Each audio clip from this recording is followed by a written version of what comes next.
Another comment, and I mean, I think Murray talked a lot about RED, and what we're really talking about when we talk about RED is saying to communities in the rainforest countries, if you don't chop your rainforest down, we'll give you the carbon that we'll pay you for the carbon that remains stored in that forest, and what would otherwise be released had that forest been chopped down. Now, one of the things about avoided deforestation is that we're dealing with countries like PNG, Indonesia, Malaysia, where there's a long history of illegal logging and also of unfortunately, corruption in that logging sector. And in order to get people to agree to protect their forests, you really then need to, as I think Murray said, you need to pay them. And so the deal is that if you agree to lock your forest up and we'll work with you to do that, what we will do is we'll pay you a revenue stream for the carbon that's stored in return for keeping it. Now, one of the tricks about this is that, or not tricks, one of the rules is that the carbon must stay there for a minimum really of 100 years, if not forever. And so we're not talking about locking the forest up for a year or two, we're talking about long-term lock-up. And there's a lot of people who say, well, the very difficulty with that is that there'll be increasing pressures to chop the forest down in 20, 30 years, so you need the revenue to continue to flow. And there'll be corruption, etc. So one of the things that these projects can do, apart from just putting structures in place, is also to create better governance, to try to reduce corruption, and to try to get systems in place that will ensure forests remain. The challenges that we've had with these sorts of projects on the ground, though, is that when you go to somebody and say, if you normally you have a rainforest area, you would go and somebody would come in and say, we'll pay you right now today, money up front, if you agree to give us to log your rainforest, or if you agree to give us a mining concession. The problem with a lot of the trading markets is that it all relies on regulation and laws coming into force. So while the UN is arguing about when and how RED should be included, and Australia's taken a real lead in putting various proposals forward, when you go to a local community and say, we will basically lock up the forest for you, we'll give you some money for that.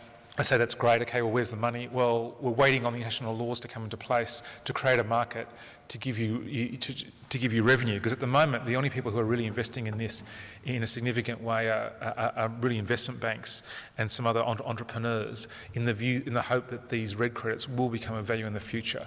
So one of the challenges with where we are at the moment in the whole global framework is that we're trying and we're waiting for the law to come into place. Just another quick project we were also involved with, JP Morgan, was rolling out a lot of energy-efficient light bulbs.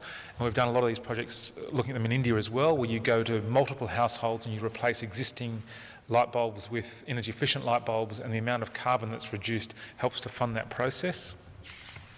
And then finally, I just want to go to one final project. This is probably one of the most contentious projects in the market, and it's sort of, in some ways, a good note to end.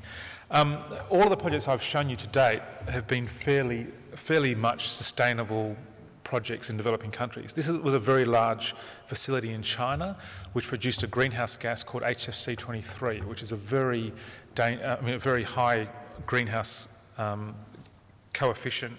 And this was a project which was pumping HFC-23 into the atmosphere. There have been a lot of people who had gone to the World Bank and to the GEF and to others and said, and to foreign governments as well, why don't you give us some money and we'll put some stacks on the plant and we'll reduce the emissions.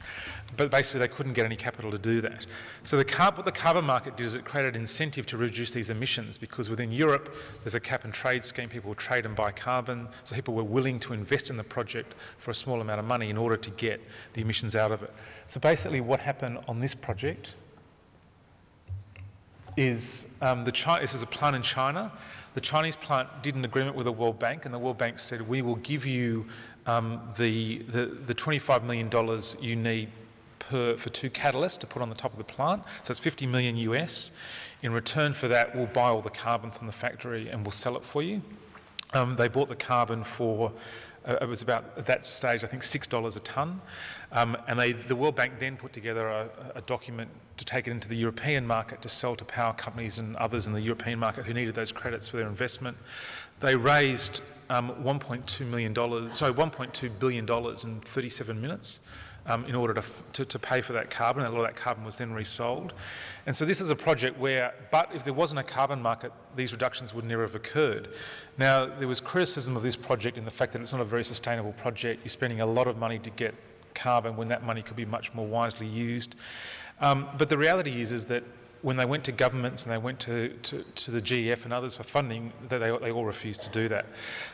The interesting thing about this project is the Chinese government also said that out of all of the money that came back to the plant, that 65% of that has gone into a fund in China to invest in other sustainable development projects. So the government in China itself has recognised that to make this a more sustainable project, we should be diverting some of that revenue.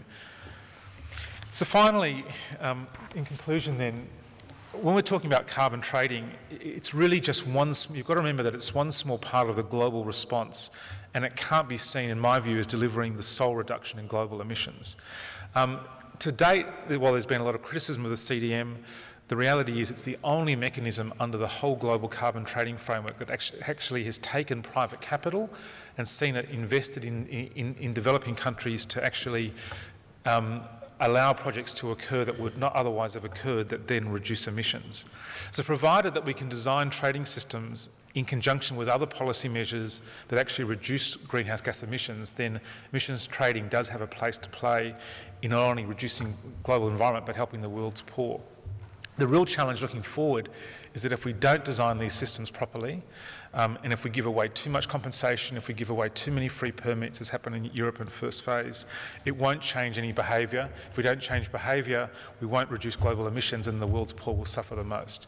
So from an Australian perspective, we now sit in a position where we've got legislation before the House. We have Copenhagen at the end of the year, and our politicians really need to take leadership and pass this legislation rather than worrying about who's funding utes. Thank you.